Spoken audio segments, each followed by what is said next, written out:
wato cikin alfarman manzan Allah ya kawo mana babban jami'i kuma shugaba wajen masoya a cikin masoyan manzon Allah sallallahu alaihi wasallam, wato wanda aka sani da zaki dan yaya.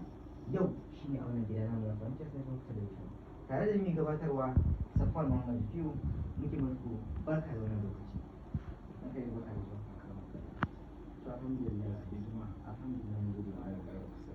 Muna godiya da ainihin an kira da wannan gida ta yi.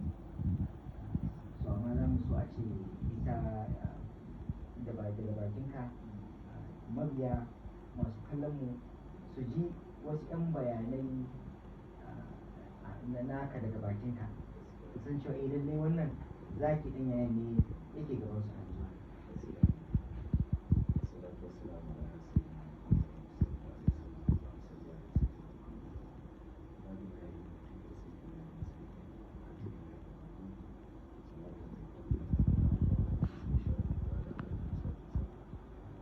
Alhamdulillah, na ji daɗi, na yi farin ciki sosai.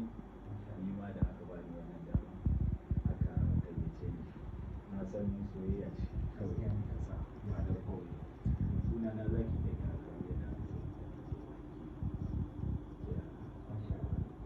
ni a yi babban jihar Borno kenan a Najeriya. Na taso a Goma University, Side Project, a nan na yi makarantar firamare. Secondary school na yi a Al-Nahda Islamiyya ta Shakshar Al-Nahda. Insha Allah. daga nan kuma na koma High Islamic School, Muhammad Bin College of Legal and Islamic Studies. Na karasa senior secondary school. So daga nan kuma na yi diploma a nan.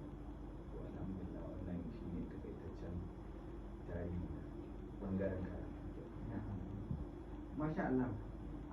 Wato zaki ɗan yaya jama'a kun ce masoya manzan Allah suna yawan shauki a duk kusan da suka ji baitukan kusan zan ce a wannan karnin da muke ciki babu wani matashi ko sha'iri ko wato mai begen manzan Allah da ya ɗauki zuciyar al'umma masoya manzan Allah kamar yadda muryarka ta shiga cikin kowane gida.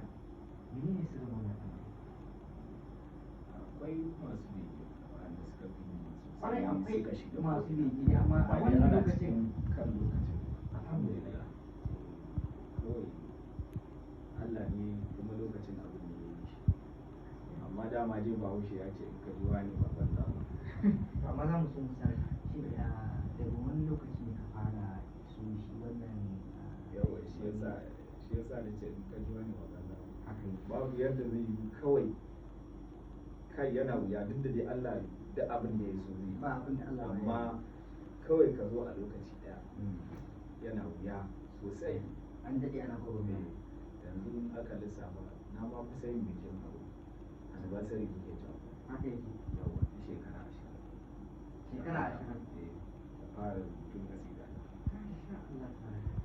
2005 na fara. Ake ta kokari. Kaga yanzu ana 25 ko Haka yake. an samu 20. An samu shekara 20. So tun wannan lokacin to amma ma iya cewa a wani wai na tsawon wani lokaci da wani shekara ne ake ganin cewa muryarka ta fara zagaya. Yana ganin kamar lokacin da na yi annabi ne su Annabi ne.